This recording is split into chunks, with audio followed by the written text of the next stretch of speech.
I'd like to call to order the September 6th morning session, the meeting of the Johnston County Board of Commissioners. I'd like to welcome everyone who is here today in person and also those who are tuning in on YouTube. And it's customary for us, we will start with prayer and the pledge. I've asked Commissioner Harris to say the prayer, and we have VFW Post 5886 from Smithfield that will lead us in the pledge. So if you would please stand. Let's pray together. Dear Heavenly Father, Lord, we come to you this morning in humble prayer. Father, we thank you for the opportunity for this day, the opportunity to gather here today. And Father, we thank you for the opportunity to wake up in the greatest nation in the world. Father, we're just so grateful for all that you've done to bless us. Lord, watch over this meeting and give us strength and wisdom and courage and compassion to do the right things, Father. Lord, we pray these things in Jesus' name. Amen. Amen.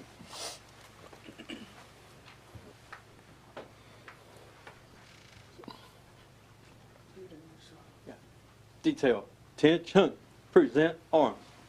I pledge allegiance to the flag of the United States of America and to the republic for which it stands, one nation under God, indivisible, with liberty and justice for all. Order. On. All right, be seated. All right, the first item on the agenda is a resolution supporting Operation Greenlight for our veterans.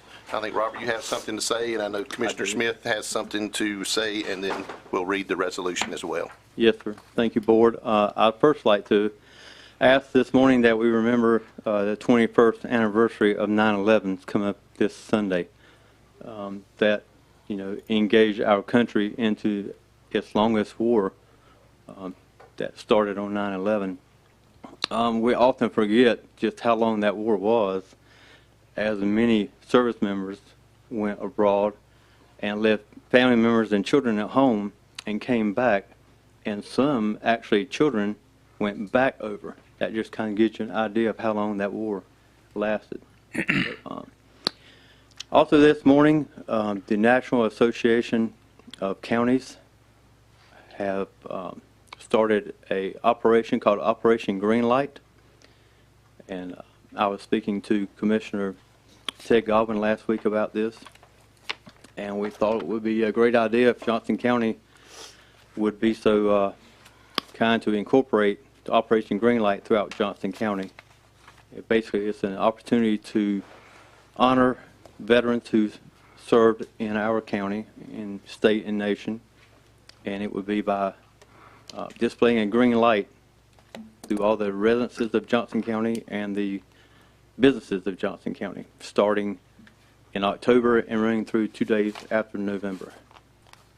I think maybe Commissioner Braswell had that proclamation, sir, if Commissioner Smith. Commissioner Smith. Yeah, well, I'd like to point out that Commissioner Godwin listened to what you had to say, and as you noticed, the folks here and watching, he is not here today. He is on vacation across the country, but he is watching in this morning. So I know he appreciates and is a veteran and appreciates all the things that veterans done. But Commissioner Smith, you want to make some comments? Thank you. Appreciate your comments. One of the great privileges that I've had in life was to serve in the Judge Advocate General's Corps from 1966 to 1970 during the Vietnam War. In my first 2 years, I served on the staff and faculty at the JAG School at the University of Virginia. We didn't have any enlisted men. It was almost all lawyers. So we had to perform various different functions. And I got a call one Sunday afternoon, and they asked me to get in my car, go up the mountains of Virginia, tell a mother her son wasn't coming home. I'll never forget that experience. It just seared in me like branding a cow that freedom is not free, that people pay an awful price for the freedom that we have in this country.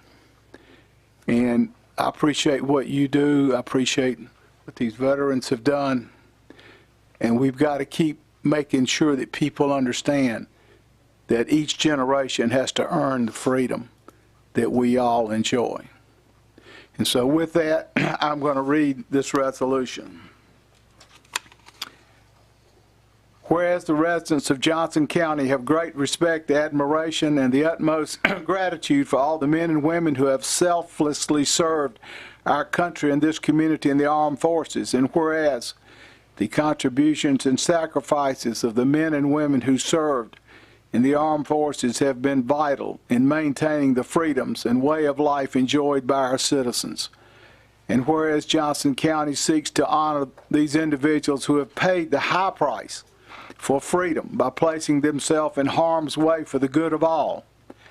And whereas veterans continue to serve our community in the various veteran services organizations, religious groups, civic service, and by functioning as county veteran service officers in 29 states to help fellow service members access more than $52 billion in federal health, disability, and compensation benefits each year.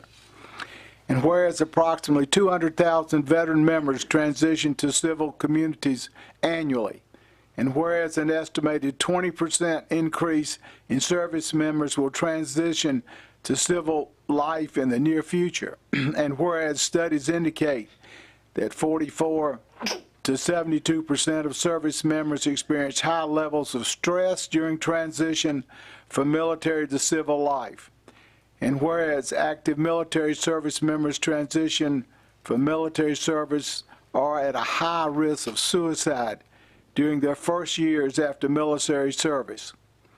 And whereas the National Association of Counties encourages all counties, parishes, and boroughs to recognize Operation Greenlight for veterans.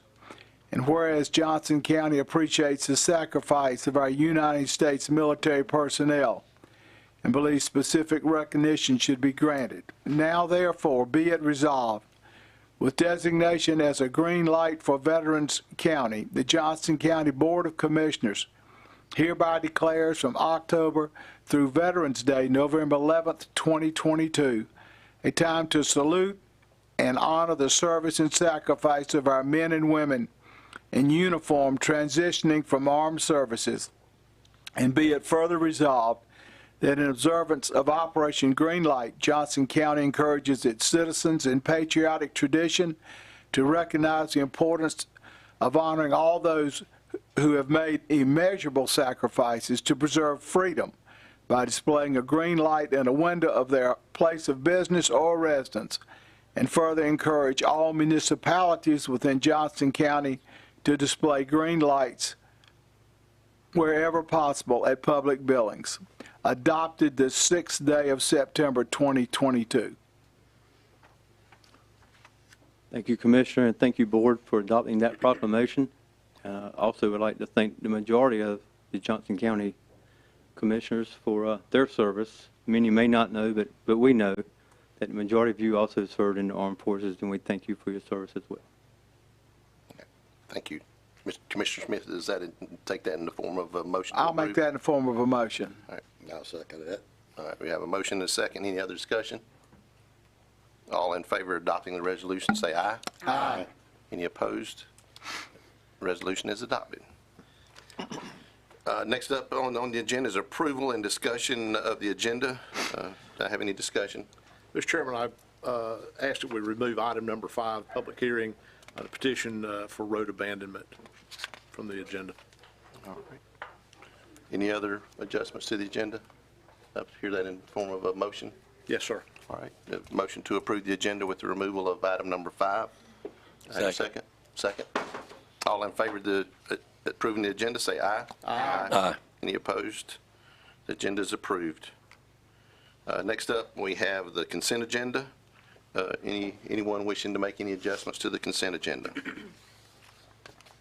All right, and just for the folks, we have approval of our minutes from July the 18th, both the morning and evening session, and also the same thing for our August 1st meeting. We have a proclamation for Child Passenger Safety Week and National Seek Check Saturday. Looks like September the 18th through the 24th, and the Child Passenger Safety, or the Seek Check is the 24th. Let's see, we also have a proclamation for the 2022 Fall Litter Sweep, which is September 10th through the 24th as well. And we have an animal cruelty officer's reappointment request to make some appointments there. And then we have juvenile crime prevention control, or council, appointment. Sarita Jenkins has applied for reappointment to that board. And then we have 5 budget revisions for the Health Department, Heritage Center, Library, Sheriff's Office, and Social Services. And then finally, we have our tax releases and refunds. Any questions or comments on those consent items? Mr. Chairman, I make a motion we approve the consent agenda items as stated. Second. We have a motion and a second. All in favor, say aye. Aye. Any opposed? Consent agenda is approved.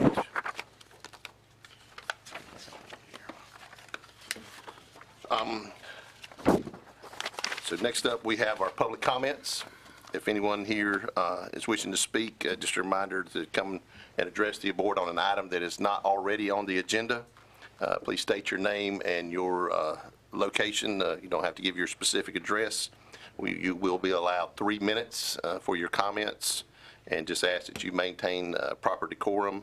And just a reminder to both those wishing to come speak and the board, this is an opportunity for us to listen to comments, not to engage in conversations, but for us to receive information. So with that, is there anyone wishing to come forward this morning?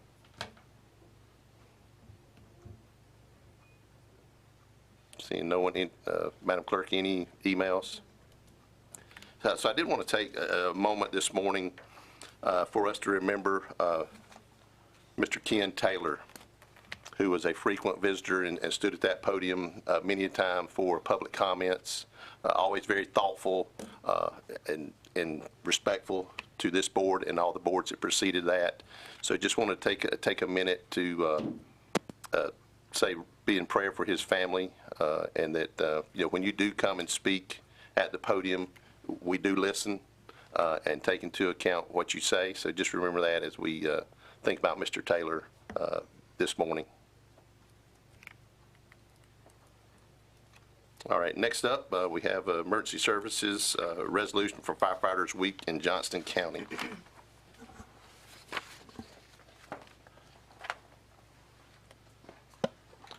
Good morning, Chairman. Thank you for the opportunity to address the board today. My name is Ryan Parker. I currently serve as the Fire Marshal of Johnston County. In May of 2011, the North Carolina General Assembly adopted a resolution to honor the firefighters across the state by proclaiming the week containing September 11th as Firefighters Week in North Carolina. This year marks the 21st anniversary of the tragic events of September 11th. To honor those individuals that have and currently serve as firefighters in Johnston County, the Emergency Services Department requests the board to consider proclaiming September 11th through 17th, 2022 as Firefighters Week in Johnston County. A draft resolution is attached for your consideration.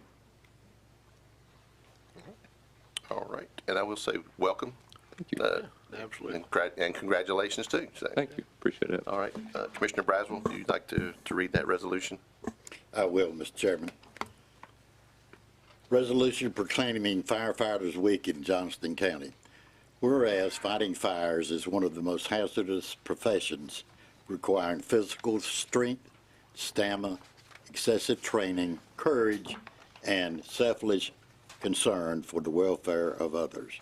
And whereas firefighters provide valuable service to the citizens of Johnston County, their communities, and the county. And whereas firefighters make sacrifices to protect the lives and financial interests of the citizens of Johnston County. And whereas firefighters respond to emergencies without hesitation when the call of duty arises. Whereas the firefighters work with public safety officials and law enforcement officers to protect the integrity of a crime scene, which is necessary to resolve arson cases. And whereas firefighters reside in the community in which they serve and have a great appreciation for protecting their communities.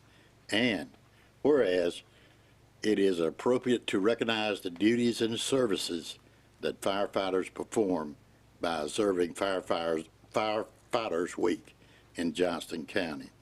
Now therefore be it resolved by the Johnston County Board of Commissioners that all firefighters deserve to be honored for the invaluable service they provide to the county, its citizens, and the communities. The Board of Commissioners encourage the citizens of Johnston County to observe the week of September 11th through the 17th, 2022 as Firefighters Week in Johnston County. And Mr. Chairman, I'd like to make that in the form of a motion to adopt the resolution. Second. All right, we have a motion and a second. Any other discussion? Commissioner Harris? No, sir. Just appreciate the job that you're doing and welcome aboard. And we're thankful for all the firefighters. I've spent about 29 3/4 years in that service, and it's definitely a big commitment, and it's a family commitment, and we're thankful for all the firefighters in the county. They do an extraordinary job. All right, any other discussion? If not, all in favor of the motion say aye. Aye. Any opposed? Resolution is adopted. Again, Commissioners, thank you. Thank you for continuing to support the firefighters of Johnston County and all other emergency responders. We couldn't do without your support. Thank you. Thank you. Thank you. All right, next up we have Dr. Marilyn Pearson, who we haven't seen in a long time. She's here to present something for us to consider for a preliminary plan for opioid settlement funds. Well, good morning. Good morning. It has been a long time. And I'm not here to talk about COVID. We are still in the pandemic. I did provide that information for you. I did want you to know, so that everybody on YouTube knows, we have not yet received our booster doses, but we hope to receive that this week and start providing that later this week. So I did want everybody to know that, okay? I'm here today to request your approval of a resolution that will allow us to spend funds to deal with the opioid epidemic here in our county. I do have with me here Kamitha Fullwood, who's our health ed supervisor, and Mary Banks, who's one of our health educators. They coordinate our opioid task force. They've been the ones doing all of the work, getting our community members together, getting input, and of course Jennifer, who has been doing a lot of this work with us and keeping us on track so that we do what we need to do. In your information, you have the resolution. And you know that North Carolina received $26 billion from the National Opioid Settlements, and Johnston County is going to receive a little over $8 million over the next 18 years to address this impact that it's had on our residents.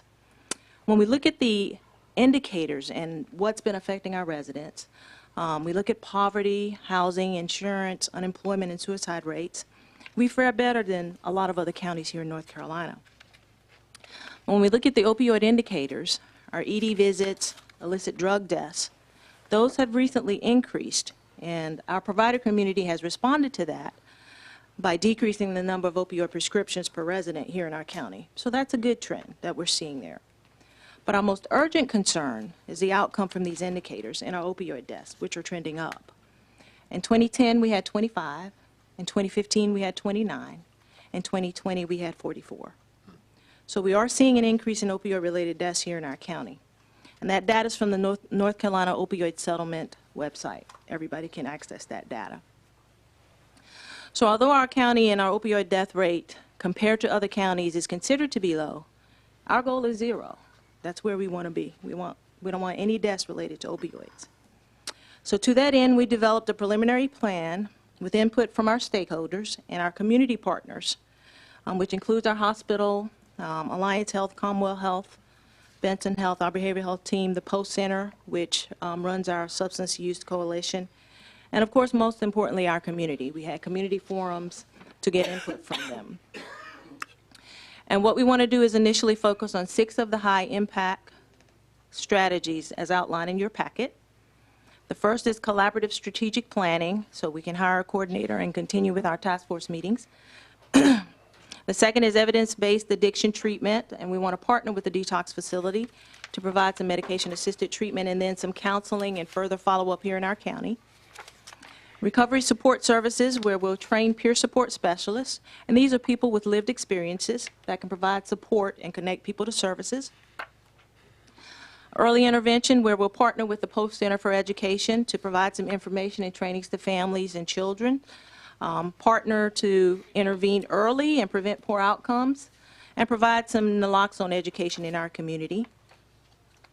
Naloxone distribution, where we'll purchase naloxone and distribute it widely throughout our community at churches and libraries, schools, our fire departments, and in the general public.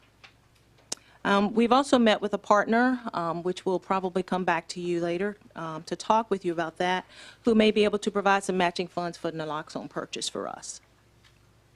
And then we're going to be working with emergency management and EMS to gather information to look at whether we can implement a post-overdose response team. So we ask your approval for this resolution. That's in your packet, so we can start implementing these strategies to assist our residents.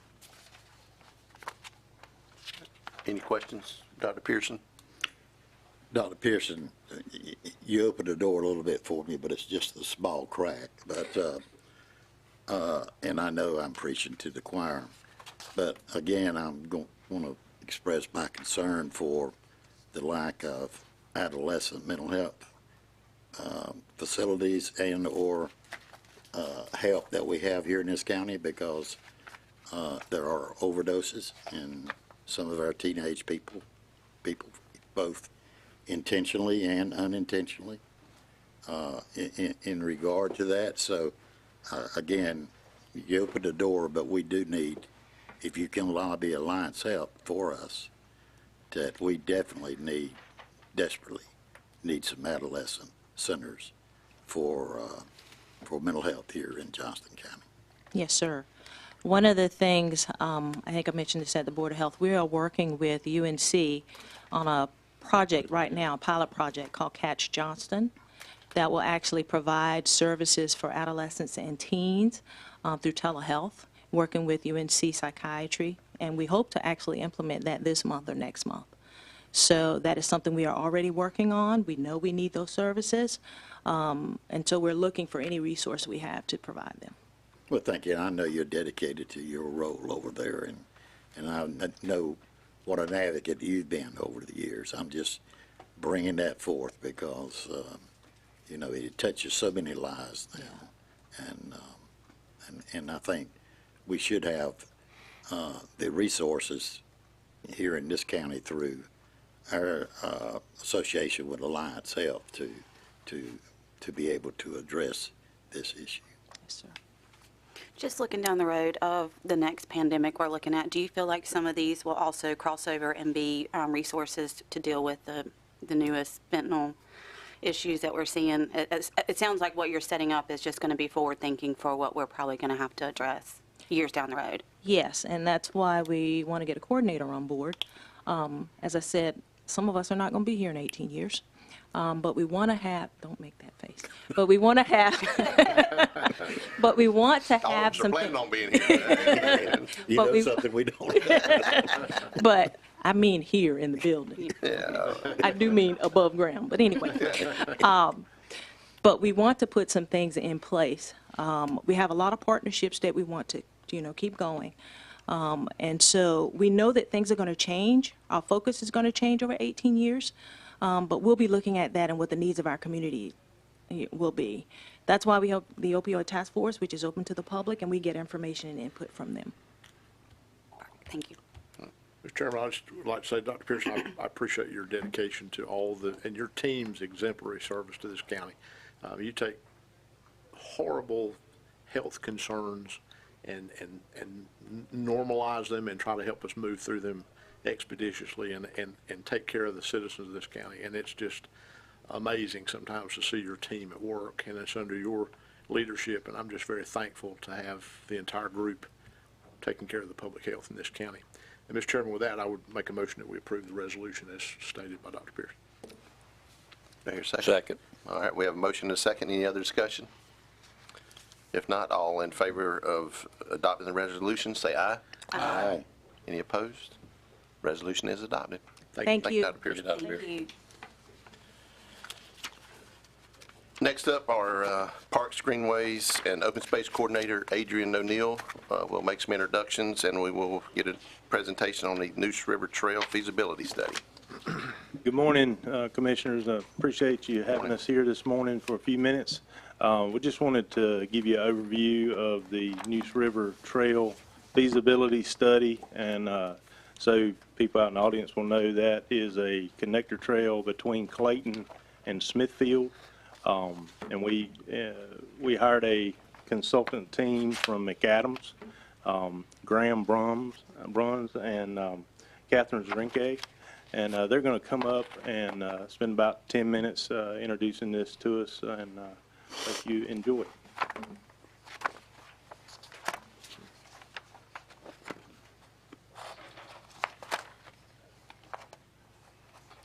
Hi, Commissioners. Thank you so much for having us today. I'm Catherine Zring, and I'm with McAdams, and this is Graham Bruns, as Adrian mentioned. And we're going to just provide a brief overview of the Neuse River Trail feasibility study. Next slide. So this is just our agenda today, and we're going to go through very quickly. Project overview, we're going to do a planned tour, which you'll have packets of, and then we'll just talk about next steps as well. So just briefly, so the Neuse River Trail extension through Johnston County is a 16-mile corridor between Clayton and Smithfield. Just to give you a brief overview of our project schedule, we began this project in December of last year. We did a, existing conditions analysis, looked at all the, we did field work, we looked at GIS data analysis as well. And then in early spring, we began looking at different routes along the Neuse River corridor to see what the proposed alignment would be for this trail. Then in late spring, we started to develop our study recommendations, gathered public input, and then in the summer, we developed our implementation strategy and our final alignment for the trail corridor. Next slide. So just briefly, the study goals. We developed these based on input from staff at the county, from our municipal partners, and also from community input. And they focused on regional connectivity for trails within Johnston County and the Greater Triangle region, accessibility, safety, improving environmental protection, and also ensuring that we have regional collaboration once this trail is developed. Next slide. And now we're going to give you a brief tour of the plan. This focuses in on actual spreads of the final planning document. So this is just kind of an introduction slide. This shows our table of contents here. Next slide. And then this is a brief overview. So the Neuse River Trail not only is an important regional trail for Johnston County, but it's also of statewide significance as well. It's part of the Mountains to Sea corridor. And it's also part of the East Coast Greenway, which is a national trail that links from Maine to Florida. Next slide. And then also part of our existing conditions analysis was looking at, the community demographics. So we gathered that information from the Census Bureau just to get a better sense of who's living on the along the corridor and what are their needs for recreation and active transportation. So this is just a snapshot of the demographics. Next slide. And then this is just a brief overview of all the different existing conditions analysis that went into all the study alignments, and then what helped us to determine the preferred alignment of the trail corridor. So we had a lot of planning level considerations, so demographics, employment density. We also looked at environmental conditions, so topography, floodplains, wetlands, and then our conservation and managed areas along the corridor. We also looked at other human environmental considerations as well, so utilities, parcel data, planned and existing bicycle and pedestrian facilities, and then all the DOT data, STIP projects along the corridor, roadways, speed limits, traffic volumes, etc. Next slide.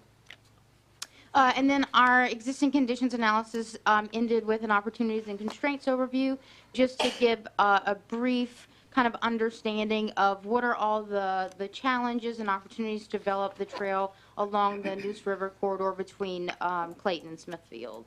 Next slide. And then to give a brief overview of our community engagement, we had a robust community engagement throughout this study process. So we developed a public involvement plan that really guided our engagement efforts throughout the plan.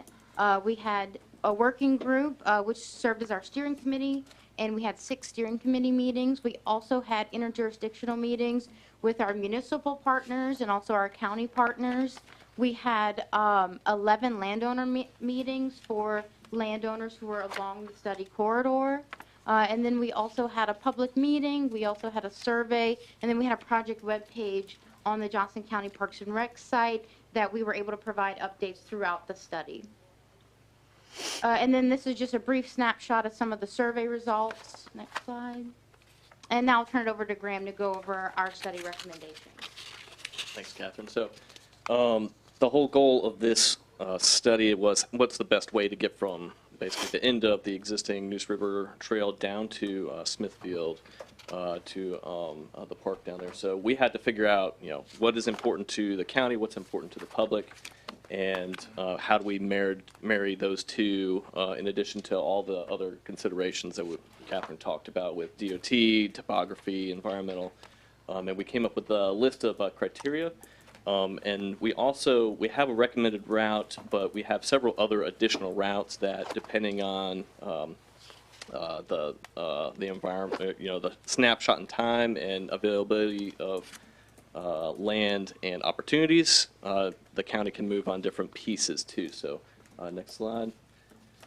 The recommendations, we have basically 2 different types of recommendations. One is on-road, one is we call over the river and through the woods. So this is the one on the left is our on-road, which is 12-foot wide paved trail that sits behind either curb and gutter or ditch or other type of barrier. And then the other is over, what we think of as a greenway, which again is 12-foot wide, and that meanders through the woods. They could cross streams. And we also had a non-paved surface for that. NC State Parks has money to do non-paved greenways, so we developed that for them as well. Next slide. In the plan, we've got a lot of intersections, especially for the on-road pieces, so this is kind of a snapshot of what that looks like. 23 major street crossings, or 23 minor and 6 major. So that's we've got a plan view of what all those kind of look like. Next slide. And this is a map and a list of all those intersections. So again, in the packet that you've got, if you need to dive down in there, those are available. Next slide. All right, so the routes studied. So we had, I want to say it was close to 80 individual segments.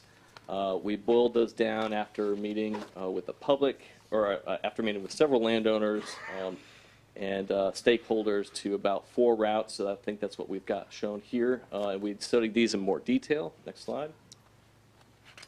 And we basically took those to the public, took them to private landowners along each of those corridors that we thought were more feasible, and we came to a preferred route. And like I said, the preferred route is what we are using to put cost to and dollars to, but we have all the other routes available still. Again, we'd prefer to be down by the river because that's really what the public wants, but with the land available, the county and the state really wants to work with willing property owners for that. So as those opportunities appear, we may explore those further, but this is something that we can implement in the near future. Next slide. And I think I didn't talk about complete streets, but NCDOT has a complete streets policy that we wanted to leverage. It does have to be in an adopted plan, so we have several routes that aren't necessarily preferred, but may become more attractive as growth continues to happen. So Buffalo Road is one. Next slide. I think Business 70, or yeah, US 70, Business 70 is the other one. And that is basically, we'll have a typical section, again, that trail behind a curb and gutter or behind a guardrail that once it becomes adopted, as DOT comes through and has future projects along those roads, either for widening or other improvements, DOT is then obligated to build the typical section that we provide. So again, trying to leverage the money that we have and thinking more future-wise. Next slide. All right, why don't you talk about policy? And so we also provided policy guidance and trail amenity guidance for our municipal partners and county staff as well. So some of the policies that we recommend that are suggested for our municipal partners are just making sure that we have clear definitions of active transportation and recreational facilities in UDOs and Code of Ordinances. Also ensuring that we have policies that encourage or require developers to build greenways where they're planned in existing municipal and countywide plans. We also specify, the need for design guidance for greenways and trails within UDOs, design manuals, et cetera. And then also we encourage our municipal partners to adopt complete streets ordinances that kind of mirrors NCDOT's ordinance, but for local roads as well. Next slide. And then this is just a few highlights of some of the trail amenity guidance that we've provided for the corridor once it gets developed. So of course lighting, so lighting in key areas where there maybe is needed, like such as tunnels and other areas near intersections and stuff where a well-lit corridor is really important for safety. We also have wayfinding as well, just having consistency along the corridor and help people guide along the trail, especially those who are coming or going to the Neuse River Trail corridor that's in Clayton and in Raleigh as well. Next slide. So lastly, we're going to go over the implementation overview. So just briefly, we've developed an implementation action plan to develop the Neuse River Trail through Johnston County. It includes, what are our key partners in implementation and what are their roles. So the key partners include, of course, Johnston County, Upper Coastal Plain RPO, Campo, NC State Parks, our municipal partners, NCDOT, and then our nonprofit partners. So the East Coast Greenway Alliance that manages the development of the East Coast Greenway, Friends of the Mountains to Sea Trail that helps NC State Parks develop the Mountains to Sea Trail, our private sector partners, and then also NCDOT. So just a couple of highlights. So we have, I think, 26 tasks in the action plan that help Johnston County staff to guide the development of the trail corridor. So those key first tasks are, of course, adopting the Neuse River Trail feasibility study, amending the Johnston County Comprehensive Transportation Plan to include recommendations for the Neuse River Trail corridor into the CTP, and then also for municipalities along the corridor to adopt resolutions of support for the study corridor, especially for the trail segments that are routed through their jurisdictions. Next slide.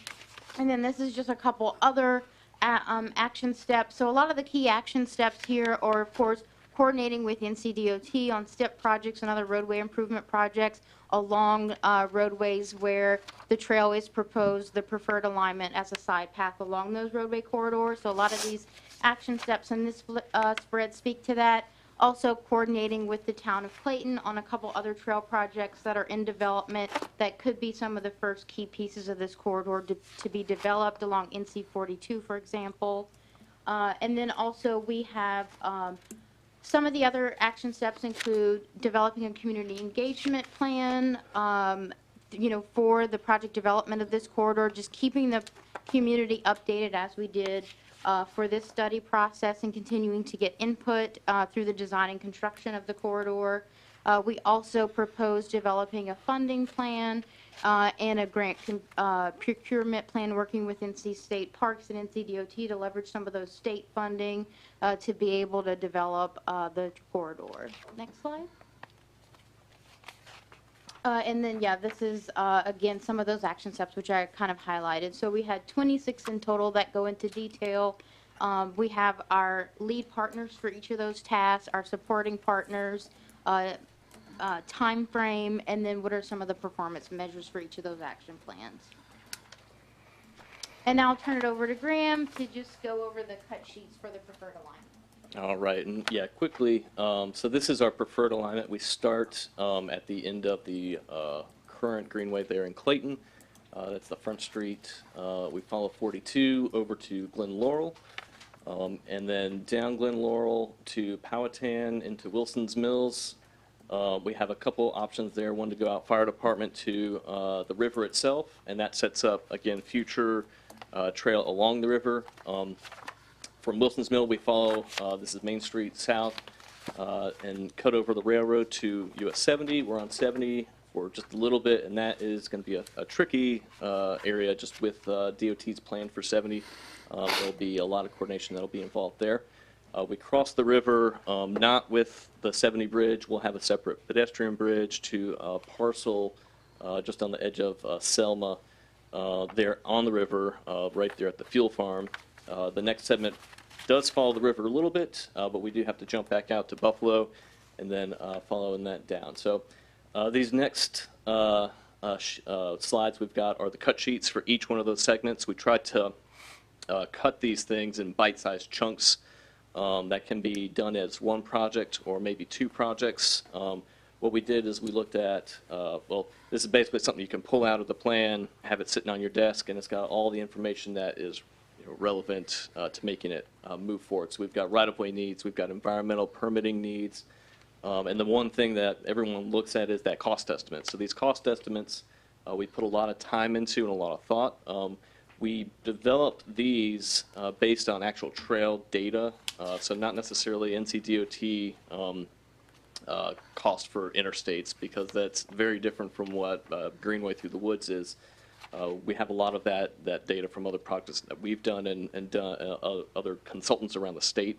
And we take that and we build these estimates that take basically what it would cost today to build, what it'll cost for right-of-way based on tax valuations, what it'll cost for design, and we project that forward to a build year. So I think we projected this 5 years for all of them just so we can compare that. But we have the formula basically if we know, in 2029 we've got a bond coming or something like that, you can project that out and basically have I think we did a 5% escalation, so that it's kind of built in. Hopefully inflation will come back down to a more reasonable level, and that'll be at least a goalpost to kind of shoot for getting grants and funding established for construction of these projects. Next slide. And I think the rest of these we just kind of walk through. So segment B, this is from the existing park there on Glen Laurel down to Wilson's Mill. Next slide. The segment C is from Wilson's Mills down to the river, and I believe the pedestrian bridge got pulled out of this one too. Yeah, so this one gets you down to the river. And like I said, there's a connector that goes up to the river in Wilson's Mill along Fire Department Road that can be added if the funds can be established. Next slide. Segment D, this is the final section. So this is from Smithfield up to, there's a property right there where that pedestrian bridge is that the county's been in conversations with the current property owner, and there's eagerness to have some sort of facility like a trailhead and a boat launch right there. So that's kind of how that location got determined. But again, all of these cut sheets are in the packet, so you can look at those in detail. Next slide. We were also asked to provide jurisdictional cost estimates, and we want to caveat this is not what the town of Clayton is responsible to build. This is not what the town of Selma is responsible to build. This is more so that you can kind of see within the ETJs of each of these jurisdictions, what is involved in each of those. But it's not prescriptive. It's more of a, in your jurisdiction, here's what it's generally going to cost. But a lot of the money that's going to come to build these are either going to be from grants or from the county. There will be probably some local matching involved, but it's not going to be, what is that big number there for Selma? It's not going to be $9 million on Selma's plate. That's just in that area what it costs. Next slide. And then appendices, I'll hit this real quick. We do have a lot of, like Catherine said, funding resources. That's going to be a huge thing for Adrian to, again, establishing grants, working with state parks to get money in place for design and construction of these. We've got design resources, the whole community engagement, what that looks like, and that's moving forward, correct? So that's a projected community engagement that we think would help the project move forward. And then again, all the detail, like if you really want to dive down into the cost estimates, we've got all that information there as Appendix D. Next slide. All right, actually hit this one. Oh, next slide. So the working group really guided the study, throughout the entire process. And so we just have some recommendations for continuing to leverage the working group members who are still engaged and invested in the project to help out with project development moving forward. So, you know, establishing, well, one, working group members can offer their support to adopt the Neuse River Trails feasibility study and help municipalities with resolutions of support, you know, to adopt within the local municipal, with our local municipal partners. Continuing to meet, you know, in order to keep the momentum going and develop this project. And then also just help with stakeholder and jurisdictional coordination. Next slide. And I think that's it. Yep, so today, of course, we're presenting and for the study adoption, and then we're going to be presenting at the RPO as well on September 14th, and then kind of the next steps are what we've previously discussed about working group next steps and some of the action plan items. And I think if you go back the one thing that the adoption, I think we're not adopting today, that's going to be the next meeting, so that's the only change that we need to make. Next slide. And we just wanted to say thank you to all of our partners who helped us throughout the process. I think that should be our presentation. Yep. This is myself, I'm Graham, and this is Catherine. Nia Rogers is also on our team, and this is her email address as well. But that's our presentation, and we do want to see if there are any questions that the commissioners have or anything we can help clarify. Any questions? Very good, thank you. I did have some. Do you have one? Well, I don't want to sound negative, but I'm a proponent for the greenways, but I just don't envision a greenway being the side of a major highway. And that troubles me some, because the ocean to the sea, I think people want something to ride their bikes on and travel along without having to watch for traffic and everything else. But they're not going to see a whole lot along a major highway, especially 70 and 42. That's the only part about it that I'm a proponent. I think it's a great program. I think we ought to do everything we can to get it done, but that little bit troubles me. I think Graham had mentioned that at a snapshot in time, so hopefully as this thing develops, we will see more and more connection. And I realize preferred route along the river is going to determine, where it's got to go. Yeah. And that is, we're Greenway people. We get that, 100%. And I think we have a river route that follows the river the whole way. And I'm trying to remember the number, but it was 120 plus individual property owners that we would need either easement or some sort of property from. And when you get that many, you get some folks that are like, I don't care what you're doing, I'm not selling it to you. And because State Parks is one of our partners in the Mountain to Sea Trail, in order to get that designation, they cannot go through any sort of condemnation. Willing property owners is kind of the name of the game for them. So the preferred route that we have fulfills that. But like I said, we have some of those other routes that, in 30 years, in 10 years, minds may change. But in the meantime, we are, getting some miles on the ground in anticipation that there will be that turnover, that there is a line on a map that, as opportunities present themselves, the county can act on those opportunities in that moment in time. And, when you get enough of those together over enough time, then exactly you've got kind of a more scenic route than along the side of a road. And we understand that 100%. Yeah, I think the good thing about where this board is and where the county is now is we have two advocates. We have Adrian and Austin who are working on that, constantly on that. And I also say my experience has been, I'm sure there will be an advocate who comes forward that we don't know yet for the trails of Johnston County and Clayton. We were very fortunate that Skip Browder took on that role and played a big part and worked tirelessly to get those agreements in place until we got those, and we got the Mountain Sea Trail. So I know that person is out there somewhere who wants to step forward and help us with that. But I did have a couple of questions for you. The participation, good, mediocre compared to others and for areas our size? We had excellent participation. We definitely had our survey participation really exceeded our expectations. I'm trying to remember offhand the exact number. I'm good. No, Oh, yeah, okay. you don't worry that much. Yeah, no, But I we just had wanted to. excellent community participation within our survey, public meeting, and then also participation with our local landowners as well.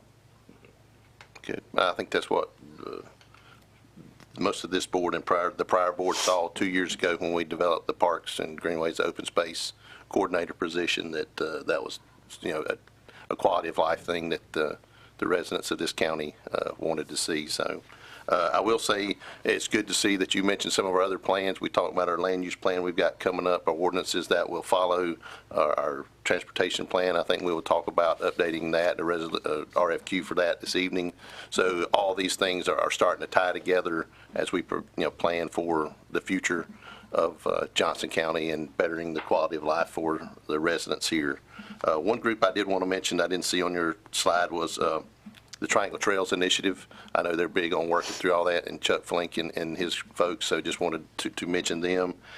Also did have a question, the railroad. I don't know if it's Fuquay, but it was somewhere in Western Wake, I think, where they had a tied in along a road corridor, and I didn't know if there's much discussion with them at this point or not.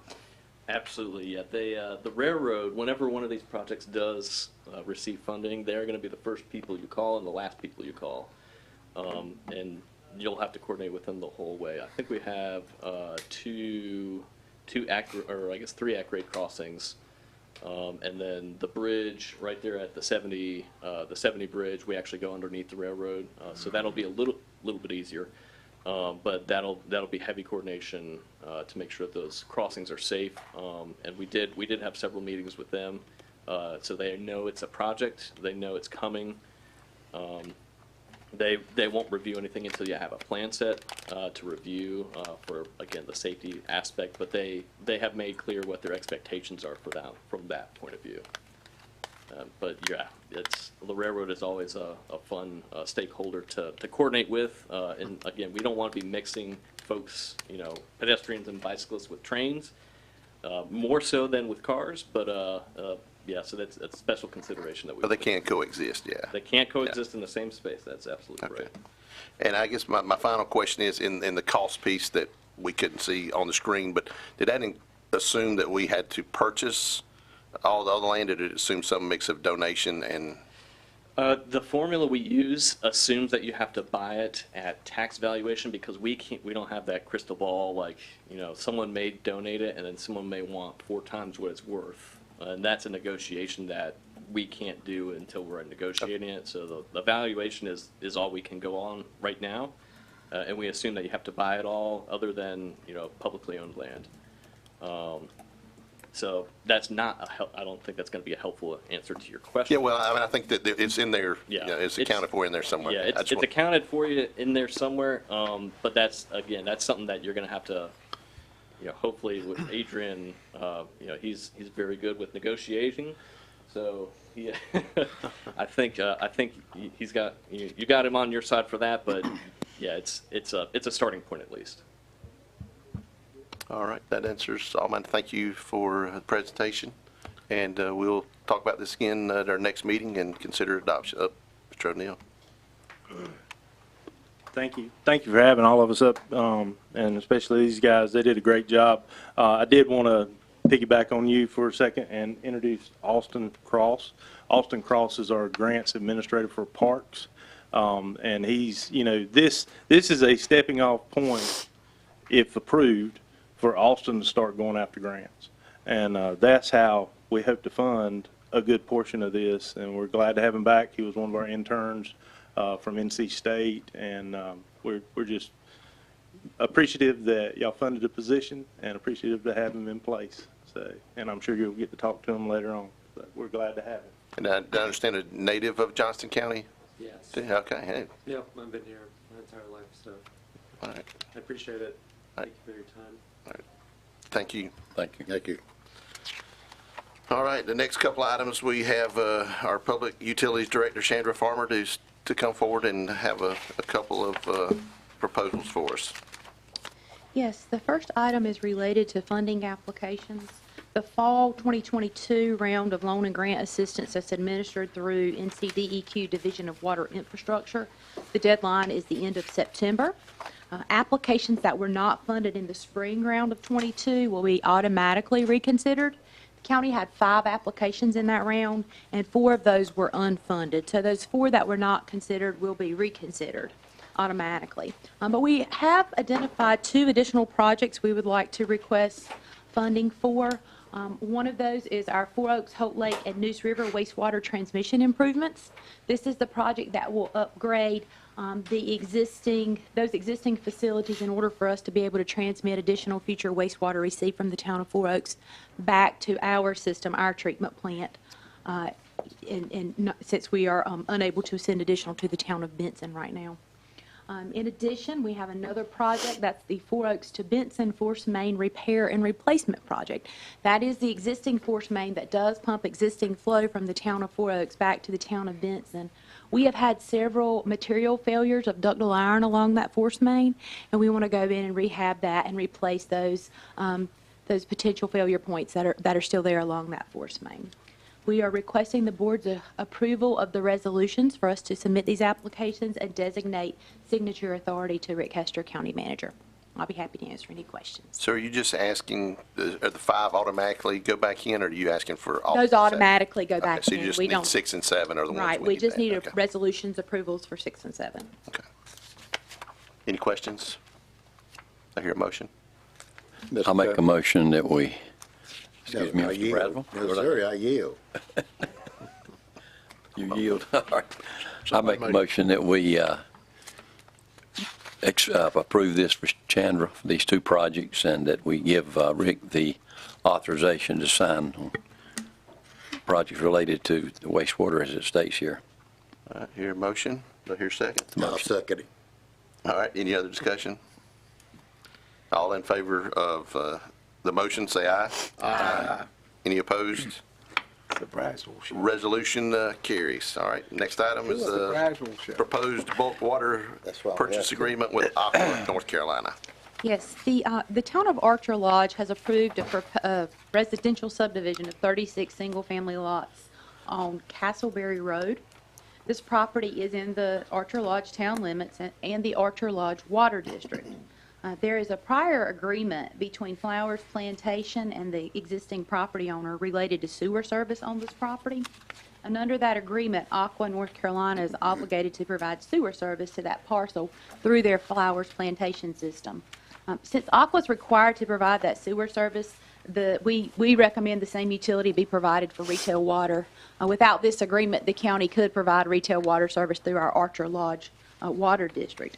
However, we recommend a new agreement, bulk water agreement between Aqua and Johnston County for the county to sell the bulk water to Aqua.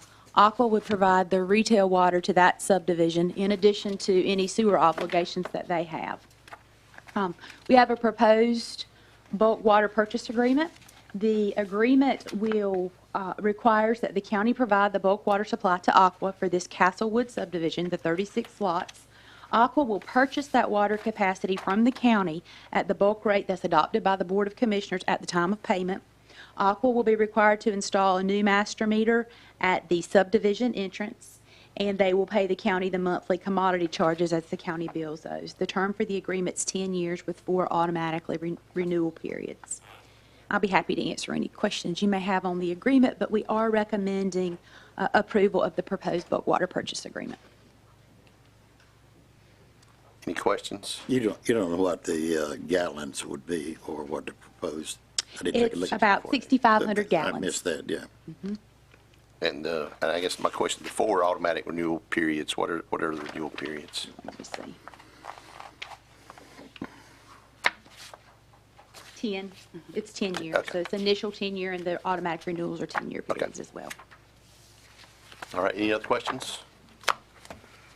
Do I hear a motion to approve the agreement? Mr. Chairman, I make a motion we approve the agreement to sell the bulk water to Aqua through the master meter that will be provided by Aqua.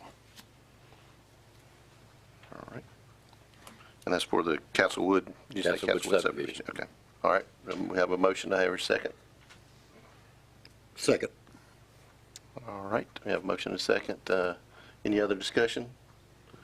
If not, all in favor of the motion, say aye. Aye. Any opposed? And the motion is approved. Thank Thank you. We didn't want to stop the Braswell show. Oh, yeah. We got it roll on here. Well, I'm about to stop it They here. really don't need So to. next up, we have an appointment to the Hospital Authority. Back in August, in our first meeting, we recommended to the Hospital Authority that Mr. Brad Oakes be appointed to that board. They have subsequently met and agreed with that. So at this time, I would formally, as I guess the chairman of the Johnston County Board of Commissioners, formally appoint Mr. Brad Oakes to our Hospital Authority Board. So. And next up, we have Ms. Jocelyn Andrews to present our delinquent tax collection report. Good morning, Mr. Chairman and Commissioners. morning. Good to see you this morning. Before you have the initial 2022 levy statement and the July collections report. As you can see, and it was mentioned briefly last month, we are starting out the year at $165 million roughly to collect. We're on the early stages of that for the year. I'll be happy to take any questions related to any of this information that you have in front of you. Any questions? All right, hearing none. Thank you very much. Thank you. Thank you. Thank you. All right, next up, we have manager reports and comments. Mr. Hester. Good morning, everybody. Good morning. Morning. I have just a couple things. One of them is acceptance of a state grant for 911. I asked Mr. Brett Renfro if he could come up and ask the board to, the deadline kind of got a little here quicker than we thought on to accepting those funds. And then the second thing would be just an update on municipal funding applications for Mr. McLean. So if that's okay, I'll ask Mr. Renfro to come forward. Sure. Good morning, Mr. Renfro. Good morning. Good morning, Mr. Chairman, Commissioners. The 911 Center, my staff, we entered into the 2022 grant cycle with the North Carolina 911 Board. But we entered the grant in May. We attended the PSAP managers meeting last week, and it was voted upon in the August 26th 911 Board meeting to award Johnston County our full just a little over $1.7 million grant for our updated infrastructure for the new public safety center that we're building out on 70 Business East. We will be, in conjunction with the grant funds, the emergency telephone system funds, Johnston County will be receiving approximately $4 million of funding for this project. My staff has worked very hard, all of them included. I'd like to give a real quick shout out to the North Carolina 911 Board for appropriating funds to keep 911 and the state as a whole together. And my staff have worked very diligently, and I'd like to give a accolade to Mr. Jimmy Turberville. He assisted me intensely with preparing the grant and going after the funds to help offset the cost for the new public safety center. Overall project, just our budgeted estimated amounts that we've recovered. We've cut what we identified early on as about a $4.5 million need. We've cut it down to about $500,000. And our move to the 911 Center is the heavy haul because we are the infrastructure for the radio system, CAD, phone system, everything kind of falls under our umbrella. So I'm asking you this morning to approve and accept the grant from the state. It is a non-matching grant. And I apologize for the time frame. We were notified September 1st, and we have to respond by September the 8th with an acknowledgement. So I had already submitted to Ms. Woodard for the September the 9th, but September 1st, the rules changed a little bit. So I apologize for the short time delay, short staff on time. We're asking that you would approve the grant acceptance. Mr. Chairman, I want just a comment, and then I'll be glad to make a motion. You know, our 911 center is so state-of-the-art when you compare it to other places in North Carolina. And it's largely accredited to you and the folks that came before you that have laid this groundwork. And this is extraordinary for Johnston County to receive this much grant money, and also to continue that trend in the new public safety building, to have a true state-of-the-art system that really, really responds to the needs of our citizens. I just can't say enough good things about that. That's where all the emergencies start, is right there. And you are the first people that reach out to the citizens to start that help process and to put it into motion. And so with that being said, I really appreciate you and your staff and all the work that you put into it. 24 hours a day, 7 days a week. I am very blessed with a good Without staff. Fail, somebody answers the phone at 911. And we appreciate that. They do their very best to try to make me look as good as possible. Well, they're doing a good job. Mr. It's Chairman, good to have folks who do that. So. Mr. Chairman, I'll make a motion that we approve and accept the grant funding and authorize the county manager and county attorney to finalize and execute the grant agreement with the North Carolina 911 Board. I'll second. All right, we have a motion and a second. Any other discussion? If not, all in favor of the motion say aye. Aye. Any opposed? Motion carries. Thank you so much. Thank you. Brent, hang around a minute Yes, sir. for board comments, if you don't mind. Absolutely. Thank you, sir. Mr. Tuberville, thank you for your service and work on this project as well. We appreciate you. All right. Mr. McLam?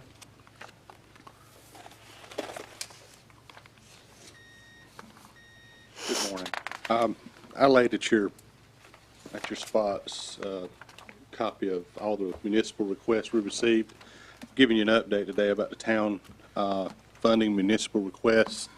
This board voted to have municipalities submit applications for requests that they may have and needs that they have in their respective towns.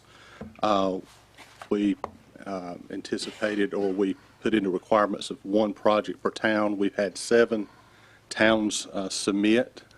Some have multiple projects, and so what we're going to do is the board is going to go back, staff is going to go back, look at these applications and bring a recommendation back to the board on what projects will meet the guidelines and have you approve them. And I think at some point we'll have these municipalities come back and make presentations to you based on the projects that are recommended. I think the original thing what you decided to do was we had 11 towns. We did $5.5 million, which was about $500,000 per town. And so we're going to go back and look at the projects, meet with staff, meet with our engineers, and make sure that we pick out the very best. And we'll consult with the towns, especially the ones that have multiple projects. Bring those back to you, and then hopefully have those towns make a presentation to you at a certain time, at a later date. If there's any, I'd be happy to answer any questions. Any questions at this point? I know you gave us a nice stack of information. Yes, sir. Yes, sir. Thank you. All right, thank you. Thank you, guys. Mr. Hester, anything else on your part? No, sir, but thank you all, especially for approving that grant award. Thank you. All right, I have board reports and comments. Commissioner Smith, we'll start with you. Commissioner Brazel? I do. First of all, I think Commissioner Smith has mentioned a couple of times that public safety is one of our most important things that we do here in Johnston County, and one of the things that we do well inside here at the county. I've been working with First Sergeant John Collins with the State Highway Patrol here, Troop C. So I want to give you some figures. Fatal collisions for 2021. Now this is last year's data. Fatal collisions 33, injury collisions 1,120, property damage collisions 3,479 for a total of 4,632 crashes in Johnston County. Now I bring this up because I had talked about it a little bit a year and a half ago concerning the number of troopers that we have assigned here in Johnston County that has not been changed. Currently, Troop C is assigned allocated 27 troopers and 3 supervisors. However, they only have 23 assigned at this time, and there's 1 trooper assigned to the training academy. So as you can see, comparably down. So in our conversation, he's saying that that they go from crash to crash all day long. They do not have time for a whole lot of enforcements with the manpower that we have. Now, I'm glad Captain Danny Johnston's sitting in here. He does a safe team, and they're good. They do a great job in what they do, but they're limited in what they can do, and they got other duties. So again, I'm going to ask for the Secretary of the Department of Public Safety to assign more troopers to Troop C. That I'm concerned about the public safety of our citizens, primarily because we have 2 interstates here, Interstate I-95, Interstate 40, and soon to be Interstate 42. So a county with that many interstate highways, and I'm sure our 911 director can testify to the number of calls that he gets, his operations center gets daily in regard.